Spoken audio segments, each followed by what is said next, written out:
Welcome to Night Mind, friends. Thanks for joining me in the dark again this evening. Or at least, that's what I would normally say if it wasn't so bright in here. Please, excuse me if I caught you by surprise. I thought this kind of topic was special enough to warrant a physical appearance. Of a kind, anyway. Can't say I'll be doing this again anytime soon. Puppet mobility is not all that great. Also, I miss having eyelids. But for a topic as big as this one, I'll be happy to go without blinking for a little while.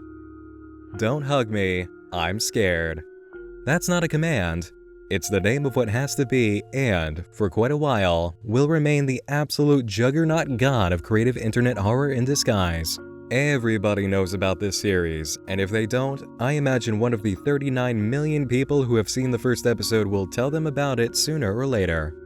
The absolutely massive impact a series like this has can't be understated. It's the reigning king of its field, and its place on the throne was very well earned. But how did a show about puppets in a world of felt and fabric hit this point of popularity? It's just some kind of parody of a kid's TV show, right? Only if you're just passing through. What begins as a normal setup for a televised puppet show turns into a madhouse of broken programming, twisted surrealist events, and moments of mental and emotional abuse toward our main characters. Inanimate objects will frequently come to life just minutes into the video, ready to interrupt everything and trick viewers into thinking that they're yet another magical, all-knowing item fulfilling the teacher role from kids' television shows. The lessons they teach, though similar at first to what you would often see on youth programs, quickly give way to logical fallacies, odd opinions, and even malevolent acts of... Wait, what is that? Hey there! Whoa, hold up, wait a second there. Pretty spiffy setup you got here, but you know what could make it better? A song! No, please don't start singing. I am a microphone and I help you to record. 'Cause singing is an awesome way to pass time if you're bored. Nope. Not dealing with it. I know exactly where that was going. And if you don't know what kind of horror we were about to deal with, you've come to the right place. Enough backstory. Let's get right into it before my desk comes to life and tries teaching us about wood grains and sawmills. The first episode of Don't Hug Me, I'm Scared was uploaded on July 29, 2011 and featured our main cast seated in a small kitchen.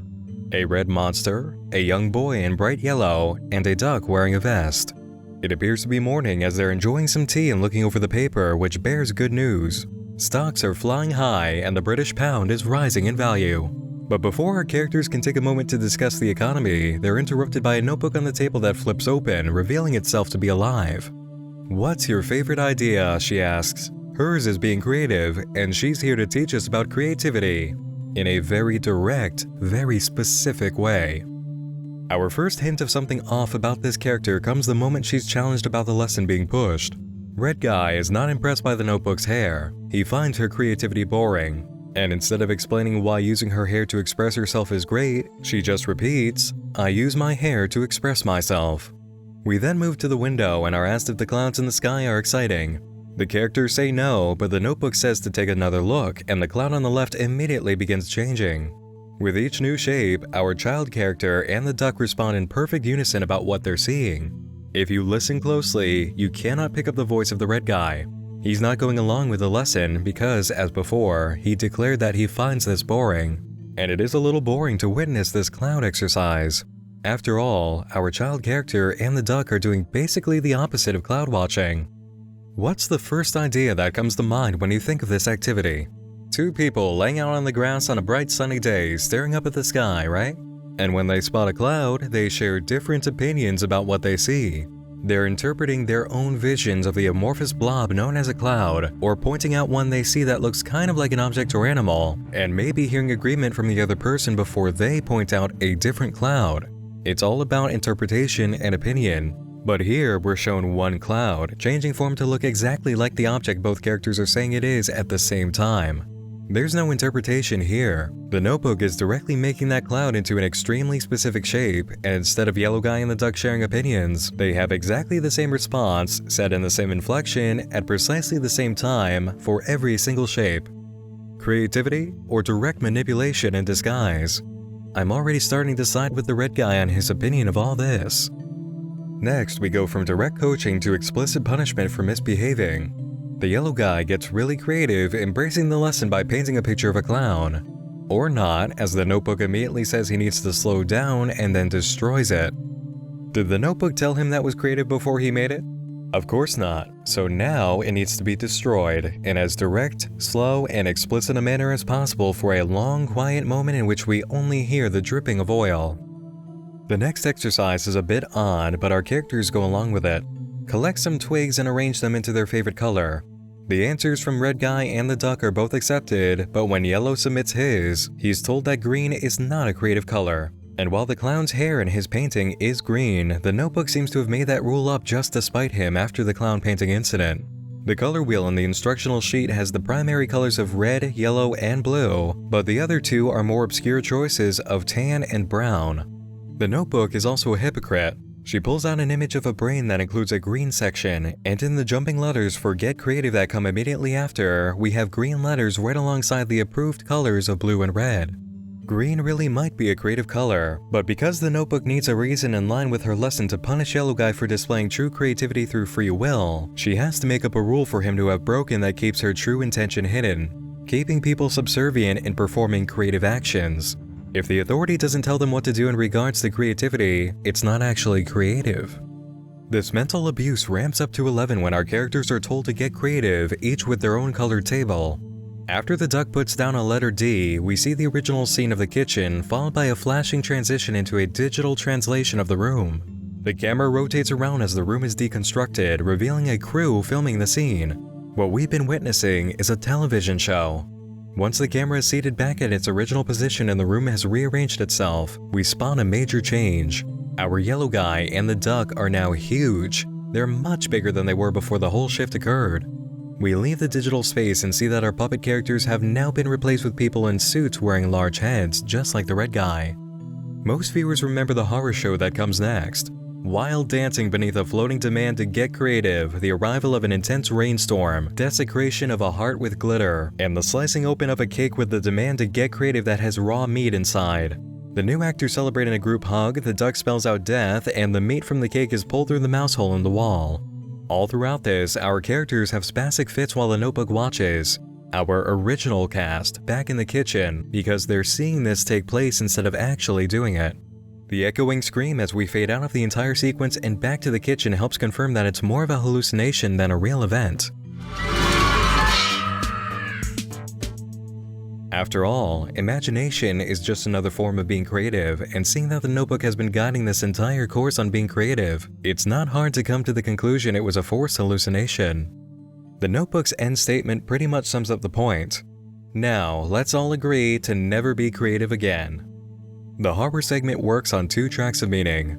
The first is the notebook's way of satisfying her true intention and the lesson of creativity by making the characters afraid to be creative without instruction. At no point during the hallucination was the notebook present. She was on the table, witnessing the spastic actions of the characters as they suffered the trauma of the daydream. The secondary meaning is more for us, even though we're supposed to catch the intentional manipulation of the creativity lesson as well. Let's get creative, the notebook says, and just as the puppets begin doing so, we experience the major digital shift that not only reveals we're seeing a children's TV show, but the show itself is changing. The puppets are replaced by actors, and they're shown under the instruction, get creative. We see a storm coming in, raining and striking lightning. It's now become a dark and stormy night as the new actors go nuts, and the heart the red guy holds, the heart of the show, is desecrated under all of this glitter, a creative material. The core of the show has been lost under misguided and reckless creativity using shiny, flashy garbage. The storm rages on as the new actors cut the creativity cake. It looks like Red Guy was replaced by an actor too because he claps along with Yellow, and not only is he not the clapping type, but was never on board with the creativity lesson to begin with. The meat inside the cake is extracted, the duck signals death, and the meat is fed to the mice living in the walls who pay for it in oil during the credits. The result of all this is the death of what used to be a product of genuine creativity. The art of the show has been destroyed by higher powers on set touching it and redesigning everything. Immediately after we see it's a show, the puppets get replaced with actors and things go horribly wrong. The heart is ruined, whatever meat is made from all that misguided creativity just brings poison to the set instead, and the beautiful sunny day outside turns into the oldest cliche in the book of symbols for a very dark turn of events. A dark and stormy night. How dark does it get? Dark enough that crucial parts of the program, its heart and meat, are cut out and consumed. The show's integrity has been sacrificed for the gain of the mice that live just outside of the set, behind the wall, where they can't be seen and can't be touched. These intruders mess with the program in this video, and their misguided creativity with what had already been established ruined everything. It's amazing what happens when you let an intruder in, isn't it? Aw, what, again? Let's sing about it! When you're doing your monologue, you sound so monotone. Wouldn't it be great if you sang instead and got a new microphone?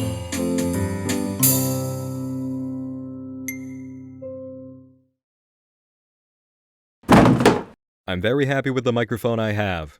Don't come back. Anyway, yes, intruders are terrible. And the pattern of unwanted singing visitors continues in Don't Hug Me, I'm Scared Too.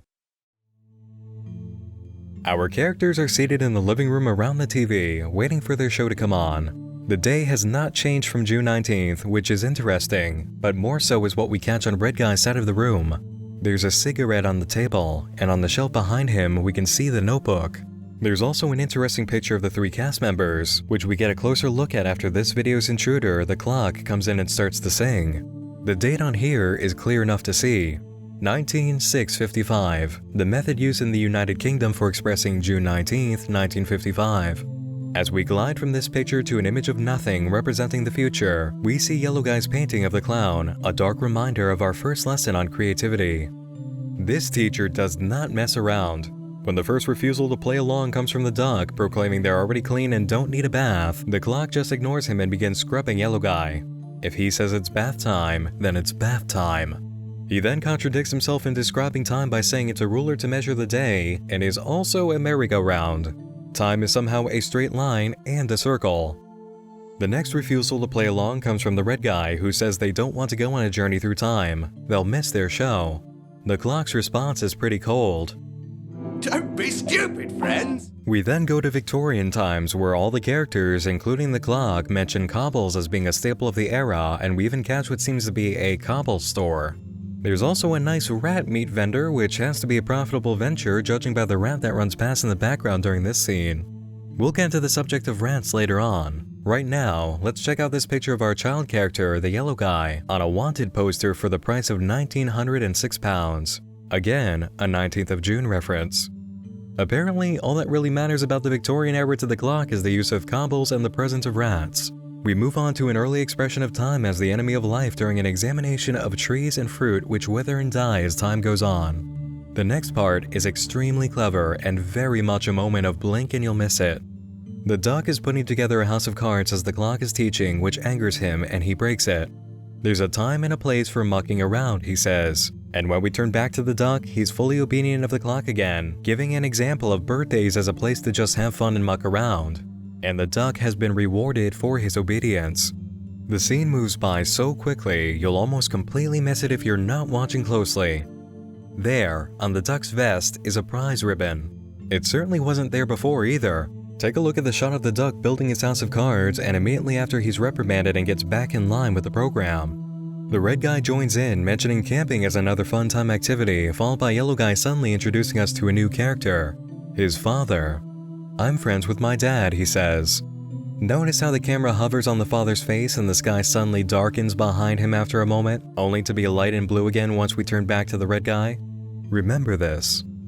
The clock then announces how time got old and turned into a mystery, and now we're in the future with tons of great gadgets and technology, like a computer. Except that the clock said earlier the future doesn't exist. We zoom out to catch sight of a big machine working on the brains of Red Guy and the duck. The duck is shown a screen with flashes of new technology, gadgets and gizmos he can have, and it seems he's not only stuck in place but quivering. He's not enjoying this experience. Yellow guy jumps in again, showing off his dad who's using a computer to look at women. A habit for him, it seems, judging by the picture he already has up on the wall. We move on to the scene with the fish, which is really just to show how ridiculous the clock's lesson is getting. The notebook can be caught hiding on the nightstand in this shot, and red guy is holding the newspaper from earlier. Once more, we see that it's June 19th. Back in the living room, the clock is convinced that he's properly expressed the concept of time and why it's important, but our characters begin asking questions because they really haven't learned anything. The clock is incapable of giving answers. He shrugs them off just like the notebook did when given a challenge about its lesson. And speaking of the notebook, there she is again behind the red guy as we switch to his side of the room, even more visible than before. The yellow guy and the duck begin theorizing on the meaning of time and its actual mechanics, and we catch sight of this. Anyone watching for the first time would have been thrown completely for a loop by the sudden appearance of a swastika as the E portion of E equals MC squared, and only after would notice the 19.6 times Y, most likely standing for year, another reference to the 19th of June. The swastika and MC squared relation is a weird way to convey a message, but its meaning is basically what the video and most videos in the series are trying to convey. E equals MC squared is the equation attributed to Albert Einstein, a German physicist who was Jewish and very much one of the Jewish Germans who fled his home at the beginning of Hitler's true rise to power. Einstein was born a German, lived as a German, had a home in Germany during his adult years, and had to renounce his status as a citizen after escaping to the United States. His cottage in Germany was later turned into a camp for the Hitler Youth and several of his possessions taken by the Nazis. So, if Einstein was Jewish and fled from the Nazis, why is the equation that serves as his greatest claim to fame being related to a swastika? These are opposites. It's entirely wrong to put them together. But one of the first thoughts a person might have when hearing about a brilliant German physicist who helped bring about the creation of the atomic bomb during World War II is that he was a Nazi. It's just instant thought relation with no actual thinking behind it. Then, when you actually dig into the topic, you come to realize that's entirely backwards. The German physicist was Jewish and completely against the Nazis. But that's the first thought relation that pops up, even if it's wrong. World War II German equals Nazi, because word relation is taught so strongly between them in schools. That automatic assumption and its level of being so severely incorrect works for the clock as well. It's a talking clock, so it must know about time. This is the perfect professor for the topic of time. Except he's not. He's terrible at explaining time, dodges questions, and is abusive in his need to force-feed his views into the characters' heads using buzzwords. The relation of clock equaling master of time knowledge is just as foolish as World War II German equaling Nazi. The clock's lesson on time is using strings just as flimsy to make connections as those you would hear for the relation of a swastika and E equals MC squared from an uneducated person. The clock, however, feels completely correct in his teachings and shows intolerance for any thinking by the duck and yellow guy, turning on a high-pitched alarm screech that literally causes yellow guy's ears to bleed. Don't try to argue with the clock because he'll only drown you out and then use the concept of time to terrify you, just as he does with our cast, making them age at extreme speed and rot away. His arm is seen on the television rocking the duck's chair as he dies and standing behind the red guy as he succumbs to old age. We zoom out to see the duck's eye on the floor from when he rotted away, and the show ends with the red guy turning off the TV. It looks like they caught that show they wanted to watch. More evidence of the true nature of the program we're viewing. It was their show after all. So, what can we take away from this episode? Once again, 2 tracks of meaning. One in the universe of the program, and one that's explicitly for us. The process by which the clock teaches our cast is the very same the notebook used. Assault the characters with poorly explained information, reprimand them whenever they challenge their teachings, and then terrify the hell out of them as the final mark of absolute authority, even if the lessons taught are insanely wrong and completely backward, kind of like a swastika that equals MC squared and the Victorian age only being known for cobblestones. The audience lesson to take away is revealed at the end this time instead of in the middle. During the first video, we caught sight of the crew filming the show, which let us know it is a TV program. At the end of this video, we see the show is on the TV. The characters have just watched their own show, and a prop from beforehand, the duck's rotten eye, was left on the floor as a reminder that it happened. Yes, all of that actually did take place and it was filmed for television, in the show these characters star in and just finished watching. It's not a hallucination this time. You can catch very subtle scene changes between the beginning and the end beyond the picture frame changing.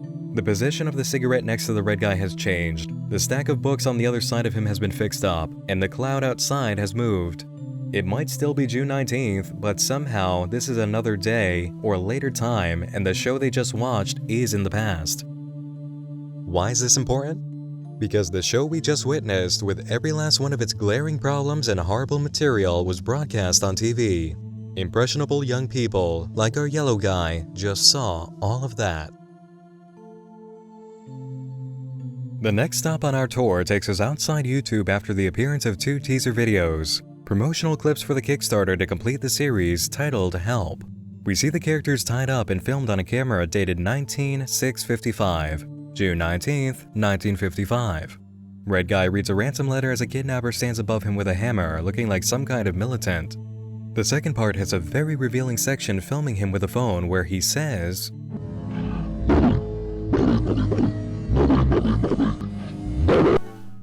"Did you catch that? Let's try it again."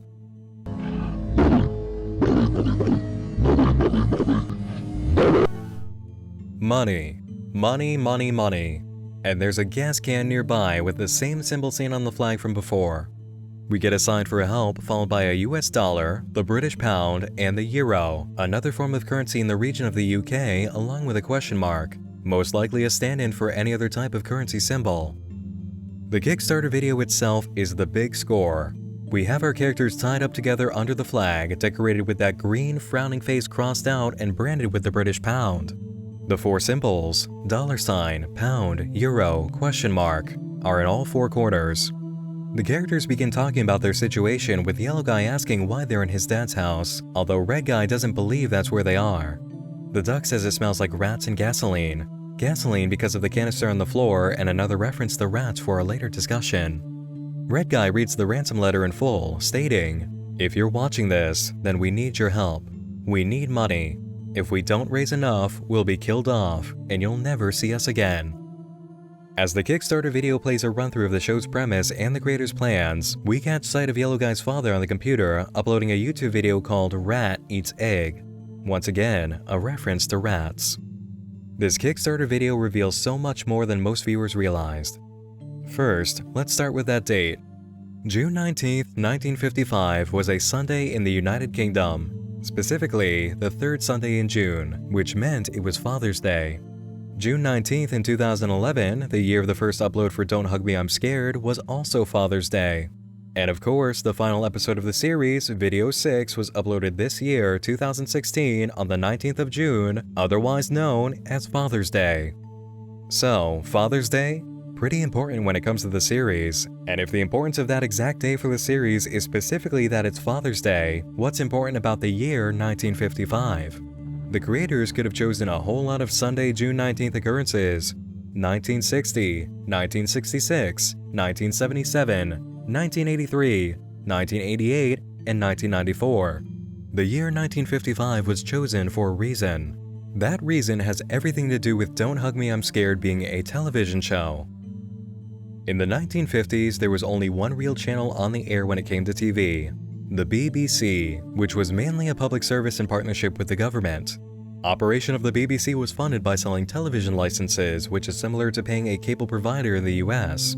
The BBC didn't have much to worry about in the way of paying for their existence through advertising due to selling the licenses, and so was relatively free of that issue.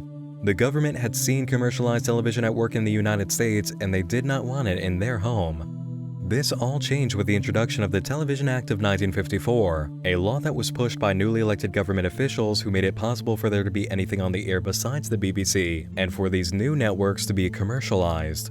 The Television Act passed in Parliament and became law on July 30th, 1954, and the first new network to arrive was called Independent Television. So, while not quite June 19th, it was summer when the monopoly of the British government finally broke on television, and the staff of ITV was hard at work getting their channel ready to launch during the summer of 1955.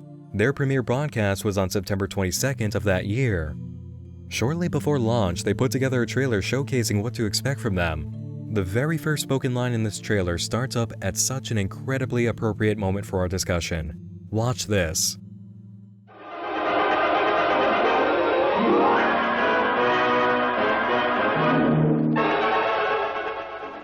Commercial television is here.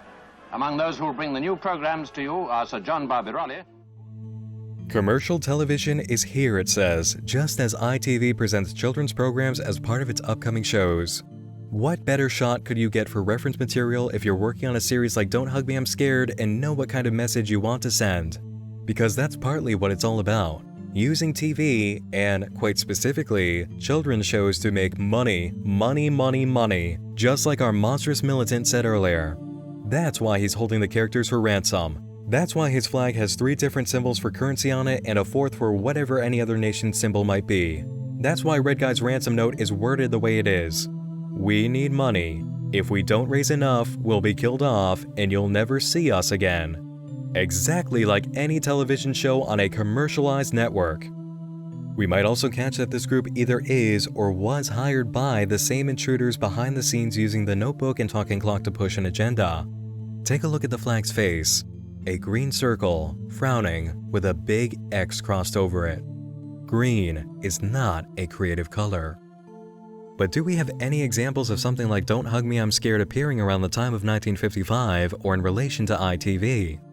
Actually, we do. Educating Archie was a comedy show featuring a ventriloquist dummy that was hosted on BBC Radio from June of 1950 to February 1958 on Sundays. In the year 1958, ITV produced a television series for Educating Archie, giving it an actual show for the first time. From the BBC, which was against full commercialization, to ITV, the first commercial network, and it's about a puppet? Seems like a pretty close hit for Don't Hug Me, I'm Scared's ancestor. And how about Billy Bean and His Funny Machine, which began broadcasting on the BBC in 1954, featuring a puppet called Billy Bean? Or The Bumbleys, a show about alien puppets who come to Earth on a mission to learn all about our planet, its children, and the fun and games and everyday adventures we all get up to. Puppets learning lessons. Where have we seen that? There was also Four Feather Falls, which premiered on February 25, 1960 for ITV and featured mainly puppets. The Adventures of Twizzle from 1957, Lenny the Lion, Pinky and Perky, Prudence the Kitten, Sooty, Toy Town, and so many others from the era that were major shows for children using puppets. Puppets were king when it came to children's programs, especially in the wake of the Television Act, which blew the doors wide open on the possibility for youth entertainers and producers who knew them to make money by selling ad space alongside their programs. But is it all about ads as we've seen so far? How can it be if we've only experienced being sold bad ideas and mental manipulation disguised as teaching?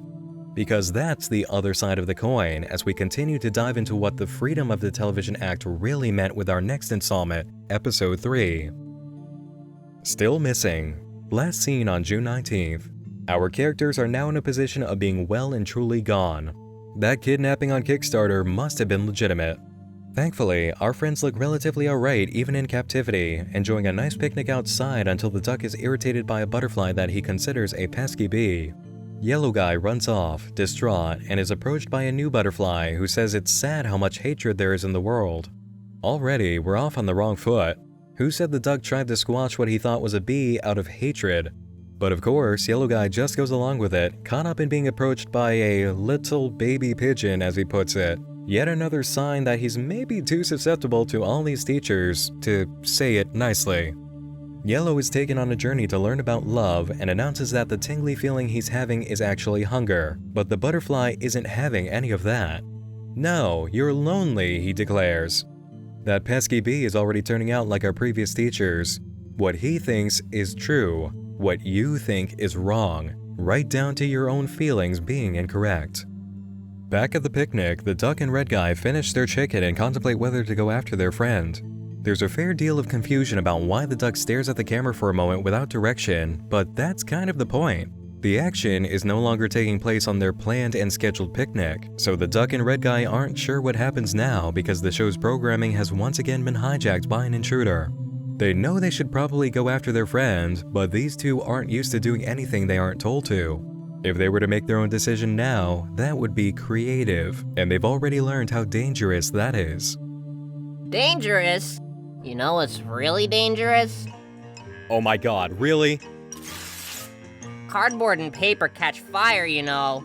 I thought you were trying to look like a pro. Hey, leave my set alone. Don't touch that. Look at all these air bubbles trapped in your wall.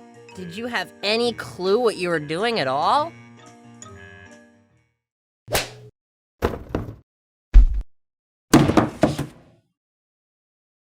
Where were we? Right. Third video. Okay. The butterfly introduces Yellow Guy to his friends, all of whom say they love Yellow Guy and also love their own friends and pets. Yellow Guy catches on and declares his love for the tree and a stick, and the butterfly tells him that's not how it works. Again, the Yellow Guy has jumped ahead in the lesson, trying to demonstrate he's not only with the program but can excel in it, and he's reprimanded for going further than the authority instructed. Of course, the butterfly contradicts himself immediately, saying Yellow Guy needs to save his love for his special one, which the unicorn agrees on, even though all these other characters just got through expressing their love for each other and not their special ones. We then hear the story of Michael, the loneliest boy in town, who was also the ugliest boy in town. Coincidence? Not in agenda-pushing films like this. Still, the characters contradict themselves by saying even Michael has a special one, even though he's living on his own underground being lonely because of his ugliness. We then steer right into territory that pushes an agenda so hard, almost anyone can catch it. He's made for her. And she's made for him. That's the way it's always been. And it's perfect. And it's pure. And it's protected with a ring. That's the way that old love goes. He's made for her, and she's made for him, and that's the way it's always been. It's perfect, it's pure, it's protected with a ring, and that's the way that all love goes. Notice this portion right here with the tombstones? There's one characteristic of these that never ever had to be included for us to understand these are graves, and they're right here and right here on top of them. Christian cross, showing up just as these characters give their exact, precise statement on the rules of love and that these rules are perfect and pure and there's no other way to love. You can't get much more on the nose than this one. The video is a criticism of pro-religious teachings in children's media, going against any idea besides heterosexual relationships through drawing borderlines explicitly around that model of living as good. A man and woman, a ring, and that's how it's always been and always will be. There's no other way to love, and they're not going to entertain the idea of it, because if they do, they'll upset their king, Malcolm, who they worship devoutly. How devoutly? Enough for the unicorn to put on the kind of rich scarlet, white, and gold robes that come to mind when thinking of a church. Next to the unicorn, without a word, comes Yellow Guy's father, who appears to be wearing these vestments as well. And in a group shot moments later, we see that he absolutely is. The duck is here too, and so is Red Guy, and the notebook and clock. Interesting bit about those last three. Red Guy isn't wearing any sort of vestment, while the notebook and clock, our previous intruders and mental manipulators, are wearing pure white, as if they were ministers at whatever event is taking place here.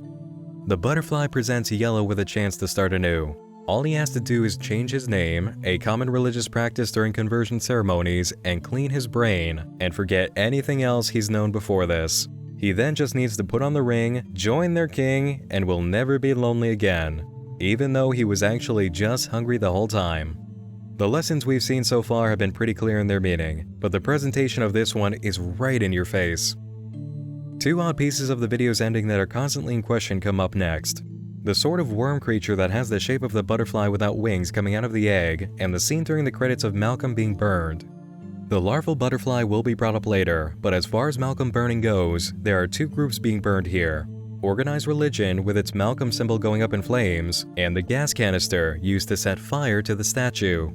You'll remember the gas canister as belonging to the group that's now in control of the show, holding the characters captive in pursuit of money. The group with the money and the power uses their resource to literally burn religion on TV, while the overt message in the program and in the video for us is the overt religious agenda being pushed. Two special interest groups using a kids' TV show to push their own agendas. That's pretty much the point here. As for historical reference, we do have evidence to back up that Don't Hug Me I'm Scared is shooting pretty close to what's already come before it. In 1958, the president of the United Lutheran Church of America put forward $1 million to produce a TV show for children, which premiered in 1960 and was called Davy and Goliath, a stop-motion puppet show with overt religious messages, and it did get airtime on TV stations that didn't have a religious bend. Check out this comment on the entry for Davy and Goliath from TV.com. When I was little, we used to go to visit my aunt on the weekends. She was cool. We'd watch bowling, roller derby, and monster movies. And then this came on. Far from achieving the effect of teaching me anything, the show was actually frightening. The music was rambling and off-key, the boy and his dog seemed to wander off and nearly get killed in almost every episode, and the lesson centered around the need to absolutely obey everything you were ever told. I bet a lot of people are in therapy over this. The need to absolutely obey everything you were ever told. Kind of like the attitude of the intrusive teachers we've seen in the episodes so far, right?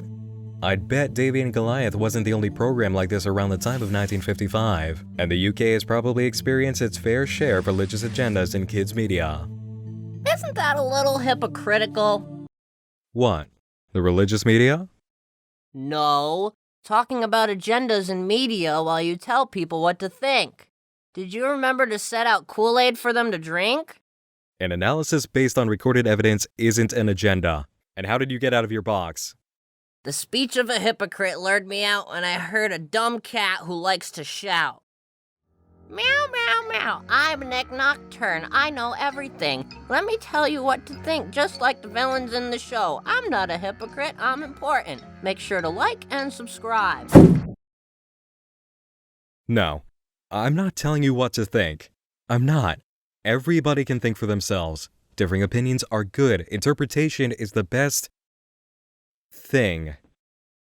I'm just presenting my evidence, my findings. You know that, right? Right? I'm not telling you what to think. You know that. Yeah. Yeah, of course you do. Let's move on to episode 4. As soon as we begin, we see a few points of interest in the room where our characters are busy playing a board game. There's the statue of Malcolm sitting on the fireplace mantle, a picture of Yellow Guy and his father with a rainy backdrop, the calendar for the 19th of June again, and a milk carton declaring that the cast is still missing. It also appears that the cigarette in its ashtray is on the mantle next to Malcolm. Interesting sights continue as Red Guy looks at the globe for answers to a question he has about the biggest thing in the world. On the corkboard, we spot the instruction, "Get creative," and a note that says Roy, with what seems like a phone number. It's been confirmed more than a few times by Becky and Joe, the creators of Don't Hug Me, I'm Scared, that Roy is the name of Yellow Guy's father. But why would he be listed by name above his contact number instead of as dad or father, especially when Yellow Guy refers to him as such? We'll approach that a bit later. The globe does come to life after another vocal cue from Red Guy, but is interrupted by a computer that suddenly appears on the desk. Obviously, the characters are taken back by this, but Red Guy rolls with it, about to ask the computer if it can help them determine the biggest thing in the world when it cuts him off and just starts talking about how great it is. As the computer continues selling its value to the cast, we can spot 19655 on the numbers chart, another nod to the most important date in the series. The computer prints out a picture of some oats which we spotted earlier on the table. Speaking of the table, the computer relocates itself there and magnifies a picture of oats on the newspaper, saying he'll help you to find something you wanted to find. Red Guy points out they already have a computer in the form of a laptop. They're all set. Still, the intruder says that's great and just keeps rolling, asking for some information. What's your name? Where do you live? What do you like to eat? That third question comes with a picture of some oats on the printout, and again, a box of oats and a question mark on the screen. Seeing a lot of oats so far, aren't we? The computer continues asking questions, seeking info on the cat's favorite color, preference of cow's or goat's milk, hair color, blood type, and allergies. Red Guy isn't having it though, demanding it to shut up and then smashing the keyboard, causing the computer to have a fit. They're brought into the digital world, or not as Yellow Guy points out because they're still at home and yet on the screen. The computer explains the idea of an online profile, an avatar representing oneself. Red Guy gets on board realizing that he just can't fight what's happening now, and we catch sight of an earlier lesson that may still be in his head, the clown painting floating in the background. The computer introduces them to only 3 things that can be done in the digital world, which is pretty limited and completely incorrect as usual for these intrusive teachers. Yellow Guy gets caught up by looking at graph types, the duck is enraptured by how you can dress yourself up online and take more and more pictures of your image, while Red Guy is shown nothing essentially. He's brought right back around to being unimpressed and cynical, leaving him as the only character left in the room not absorbed by the computer. The computer seems to have lied. The duck and Yellow Guy are no longer just using avatars but are in the digital realm entirely. Behind Red Guy, we catch sight of Roy's favorite picture in the house, and then Roy himself in the corner of the room. Back in the digital world, Yellow and the Duck are dancing, lost in the action, and a big box of oats has joined them. Red Guy fights to unplug his friends, but they're already gone. Their brains are exposed with wires connected firmly to each. He follows the red wire from the computer both inside the digital realm and outside of it, and finds it leading into the next room. It's a very sparse area, and Red Guy is in a motion capture suit. The computer's wire is hooked up to a camera focused on the scene where stand-ins for Yellow Guy, the Duck, and Red are being held along with a new character, the box of oats with 3 bowls laid out.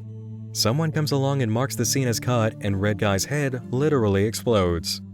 There are a few interpretations as to what this scene means floating out there, but I find it strange how not many of them take into account a few things, including one element that's truly different from what we'd normally see. This is meant to be a recreation of the set for the show, with all 3 characters, a single room, black and white tile flooring, a clock, and even the calendar on the wall for the 19th of June. Now, you can't just go ahead and make some kind of rip-off version of the show using props this bad. If there was a rip-off in progress in this room, we would not have the camera hooked up to the computer, and at least a little more effort would have gone into making the set look like a good fake. But what's really standing out here to separate it from any type of replica is the extra character, the box of oats. If we were seeing this as a poorly made replica, then yes, we would need something to stand in as our teacher character, and the box of oats would normally fill that role. If oats hadn't been directly advertised to us throughout the entire video as a product we're looking for, as the computer hinted earlier.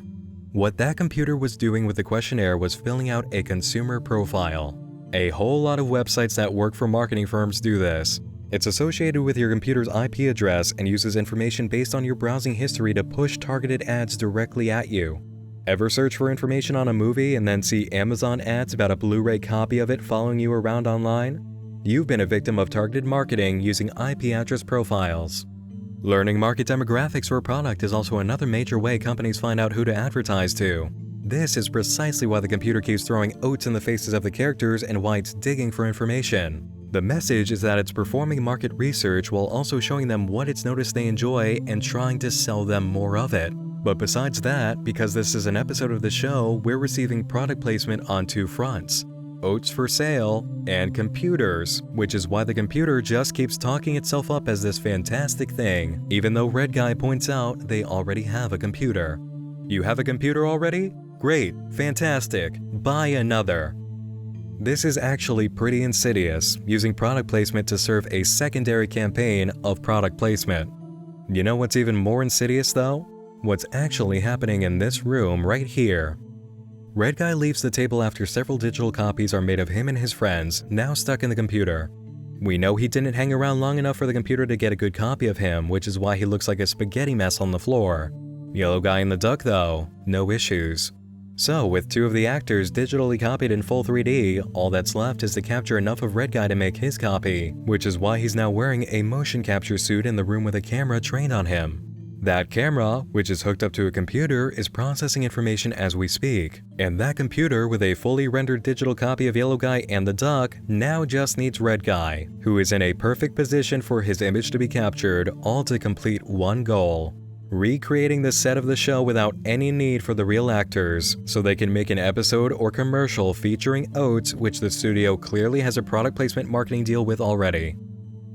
Digital reproduction is something that happens a lot now. We progress to the point of aging actors down in ways that look shockingly real and making models that defy belief. If you have the means to recreate the stars of your show and use those digital copies in an ad, not only would you not have to pay those actors, you wouldn't have to deal with them putting up a fight about being made to sell oats. This is what's really happening here. We've been shown oats through incidental appearances to prime us for a full embrace of the product in a digitally produced episode using CGI, so the actors will not put up a fight and the producers can keep all the money. Set designers can get away with mocking up a room so poorly when everything is going to be added into the picture in post-production on the computer. Red Guy realizes what's happening and his mind is blown. This angle is more story-based to drive in a point of what's happening on top of what we know from the computer's involvement. It's a critique on the nature of pushing sales, collecting information to build profiles, and the behavior of people online, becoming wrapped up in stupid things like digital style, taking pictures in hot new clothes, and losing oneself in meaningless, ever-changing data and pretty colors. As for why Roy was hiding in the corner, this all ties in shortly with a big reveal in episode 6. For now, just remember his presence as digital copies were being made of the cast. Hey, I have a question for you. If you're going to ask to be let out of the trash can, you've got another thing coming. What makes you think you're so smart when everyone else has done this already? I'm sorry, what? June 19th is over and done. You think anyone cares anymore? Think you're gonna find the smoking gun? You had your chance and you've come in last place. This isn't a race. You're just going to look stupid and totally wrong. Instead of risking it all, let's have a sing-along. Forget your ideas and just let them rot. You're working for nothing, whether you think so or not. That's not true. Your set is pathetic and you're 2 months late. 2 months past due, you ran out of time. This isn't creative, you're wrong. Wrong! It's over. Give it up. Give it up. Just quit. Quit! No, I'm going to finish what I started. We're almost done here. I don't want to hear any more from you. Episode 5 comes out with immediately noticeable differences as a picture of the cast on the wall has Yellow Guy frowning. He and the Duck talk about how something is missing, but they're not sure what, and the picture on the fridge shows changes that reflect Red Guy's exit from the show. You can spot the number chart on the fridge below what looks like an advertisement for a computer, and the pit bulls on the floor are for Ratty, so it's most likely not a dog but a rat that's living in the house, so the mouse holes in the walls are for a rat. There's a box of oats with a pair of eyes in the back corner behind a carton of health juice and the single egg on a plate from episode 3. The loaf of bread comes to life, followed by the can of spinach, which asks if the characters are hungry, and surprisingly, Yellow Guy says, no. It's a really direct answer. He sounds like he actually means what he says this time. But still, the can goes on, and once the meat enters the picture, the duck tells it, get off me. Now both characters are showing firm resistance to the intrusions on set. We catch a shot of Roy's Flakes, the first brand name item we've caught so far through all of this, but are encouraged not to eat it because it'll make our teeth gray. The food really ramps up its song and dance routine only to be cut off by the phone ringing, which catches them very much by surprise. The duck answers and wakes up on an operating table where the TV is showing their program. Of course, we spot Red Guy peering in through a window in the house model that is all sorts of incorrect, and the duck catches this, expressing disbelief and being reprimanded by the can before he's rewarded from the outside by a ringing phone. I thought you said you weren't going to give a stupid play-by-play review and just get to the point. Leave me alone. Blah, blah, blah, blah, blah, blah. I haven't heard you get to the point this entire time. Faster, go faster! Fine. You know what happens in episode 5? We've all seen episode 5. Sure, okay. In the food group section, there's a cigarette in gel, which shouldn't be there at all. The food continues describing weird items as bad when they're good and good when they're bad, and then reversing its position all over the place because they're terrible teachers. And then even the fridge gets in on it, and we see a note for Roy's phone number again, and a note crying out for help, with Red Guy's head in the microwave and Roy lurking above overlooking the set. We see this scene because the duck is knocking the camera over while running away from the set because he's sick of being pushed around, and we catch sight of Red Guy in the corner as he's been trying to get back into the set the whole time. Stop telling people what they already know and repeat explanations they already heard from the ones who got there before you already. Shut up. Just shut up. Give up and sing with me. There's nothing you can add that hasn't already been said. You're a fake. A fake. Shut up. The duck is eaten alive by the cans, which then have his face on them because the show realizes he's not going to cooperate anymore. So they've chopped him up to pieces and sold him, which is a message on brand marketing using children's show icons to sell junk products. It's a major epidemic in the UK, and the child character of the Yellow Guy eating his friend is proof of the message. The Red Guy was on the phone the whole time and trying to break into the set so he could tell the duck to leave because the show's been hijacked and he's in danger. The talking items in this episode are more idiot teachers intruding on the set where they don't belong, and a major critique of the way that the health and food administrations and industries are constantly changing their minds, and when they come to a new decision, sometimes it's only because of money changing hands where it shouldn't be. It's more commentary on the nature of children's media being manipulated and how the media itself lies to people and sells them garbage they don't need. Don't you feel better? No. I broke my pacing, and you don't belong here.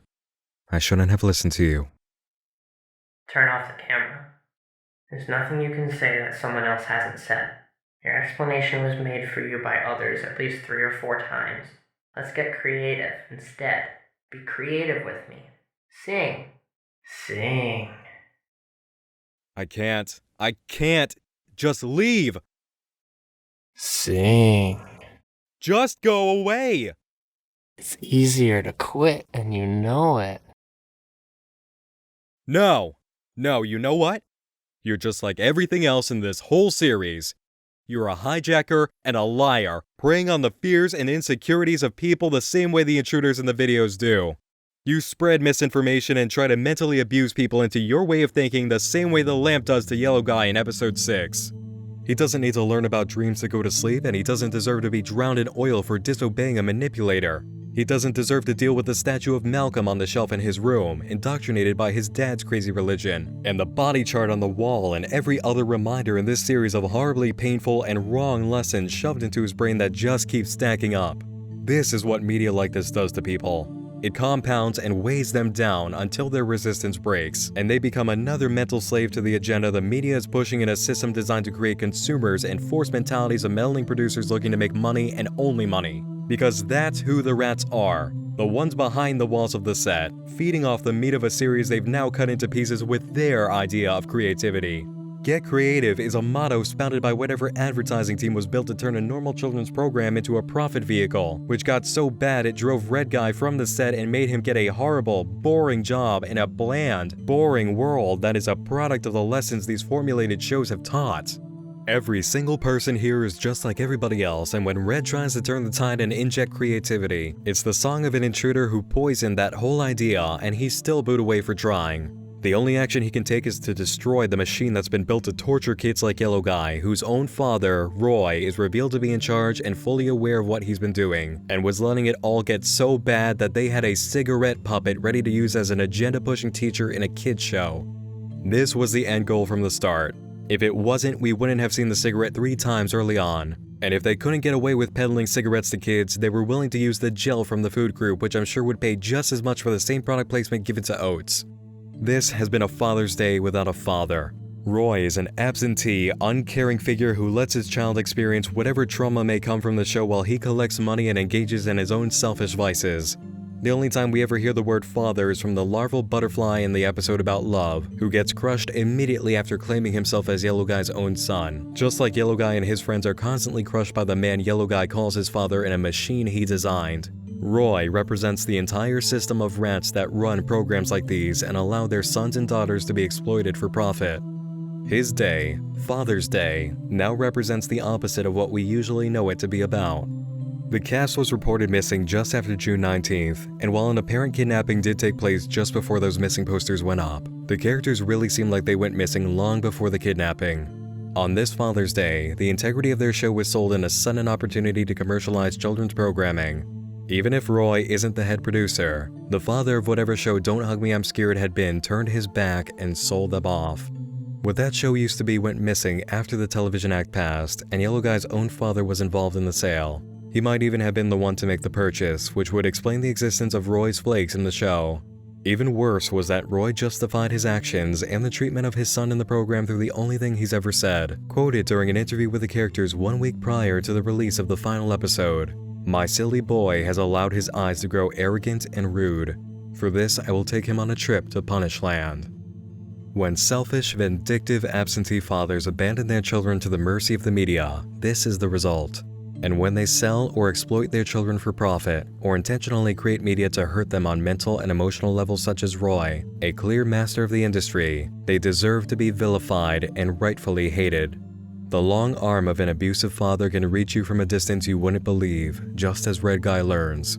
This is the relation between Yellow Guy, his fellow cast members, Roy, and Father's Day in the show. A system of one generation selling its offspring for profit, abandoning them to be abused by the system, or directly using the young for personal gain. On Father's Day, this is what we have to thank our dads for, but only if we choose to let the machine stay plugged in.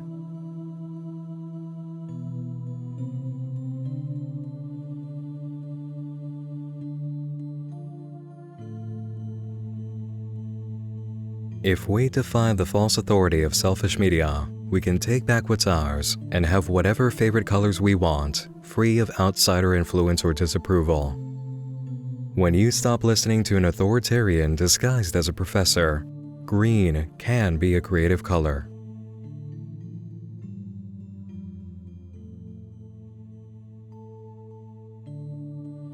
And creativity is, at its core, what this giant issue of fathers selling their children is all about. One of the things that struck me while going through the series for review was how close the underlying message was to Allen Tutorial, a series I covered a while ago that demonstrated this topic beautifully. So many people who make something consider their creations to be their children. It's that expression you might hear every once in a while. That was his baby. The issue of a father selling a child born of his creativity is what led to the disastrous hijacking of the series. Roy could have been the father of the show to begin with and sold it in a literal sense, or sacrificed its integrity for monetary gain after the Television Act made it possible. Maybe he was part of the team who bought the show and took it in an abusive direction for money and the power of mental manipulation. Maybe Roy himself had enough power to buy it outright as head producer, and perhaps he was the one that actually held the cast for ransom. Yellow Guy might have been confused about being in his dad's house, but what if they really were? Whether Roy was involved in the kidnapping or not, whatever Don't Hug Me I'm Scared used to be was put up for sale, be it in a literal or spiritual sense, and we saw the start of the abuse stemming from that sale in the first episode. An intrusive character appearance with an agenda, and a visual representation of the set being redesigned. At some point, Roy became directly involved in the abusive and profit-driven direction of the show. If he wasn't the father of the program to begin with, he's every bit as guilty as whoever sold it now.